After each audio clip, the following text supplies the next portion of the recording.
apalagi gubernur yang sekarang. Nah, nggak tahu dah tuh urusannya.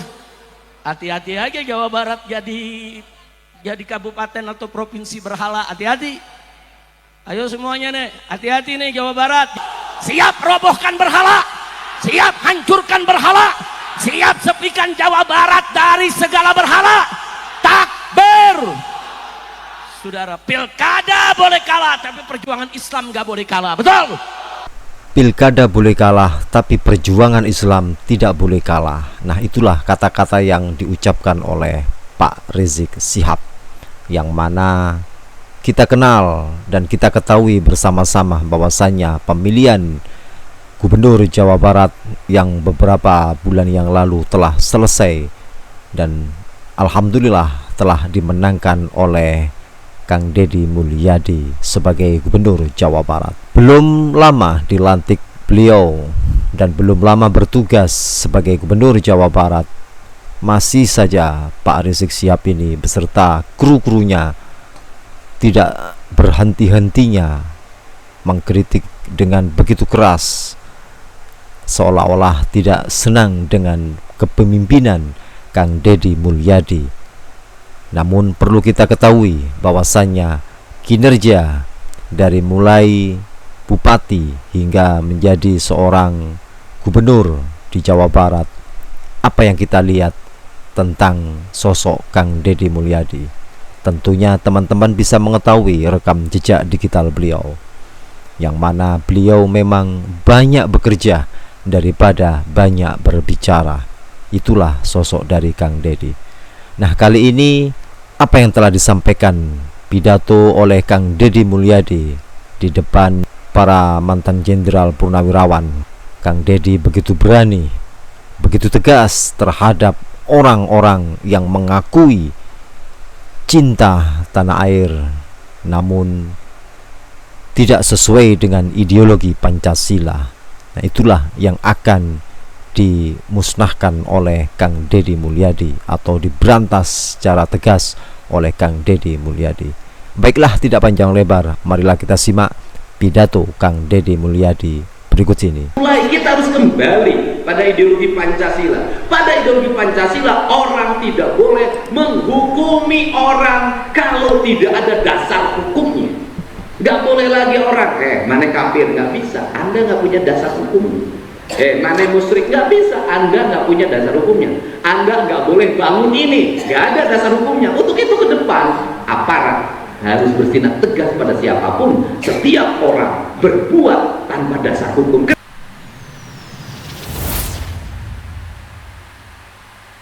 Kembalikan nih marwah, Pak. Karena ancaman terbesar bagi bangsa Indonesia ke depan adalah penyimpangan ideologi yang akan merusak dan menghancurkan bangsa. Tidak disadari.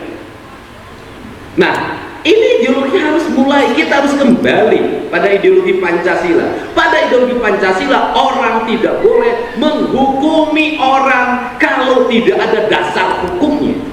Gak boleh lagi orang, mana kafir, gak bisa, Anda gak punya dasar hukumnya.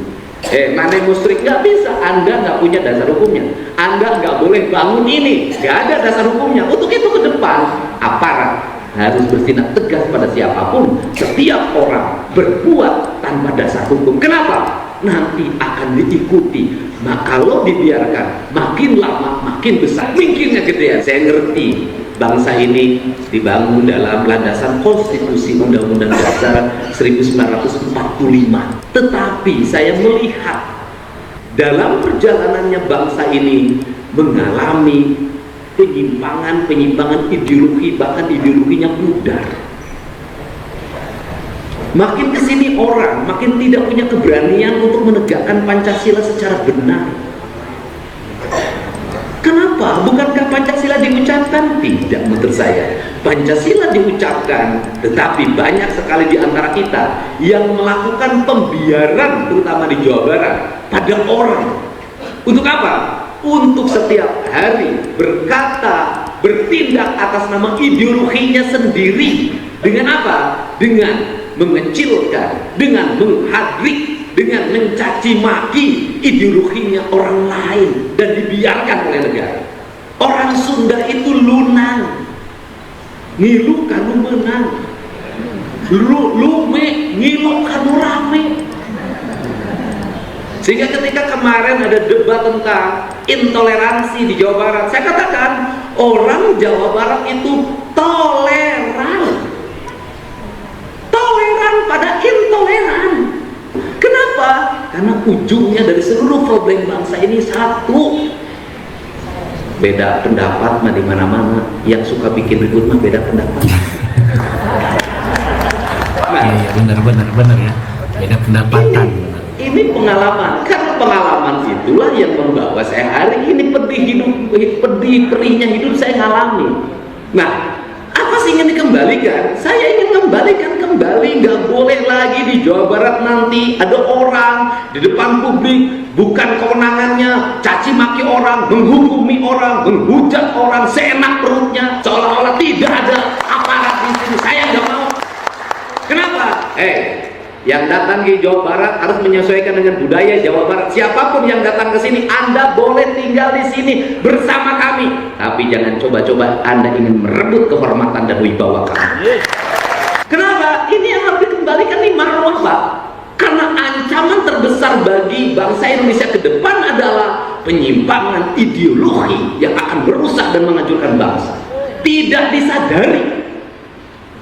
Nah, ini ideologi harus mulai, kita harus kembali pada ideologi Pancasila. Pada ideologi Pancasila, orang tidak boleh menghukumi orang kalau tidak ada dasar hukumnya. Nggak boleh lagi orang, mana kafir, nggak bisa, Anda nggak punya dasar hukumnya.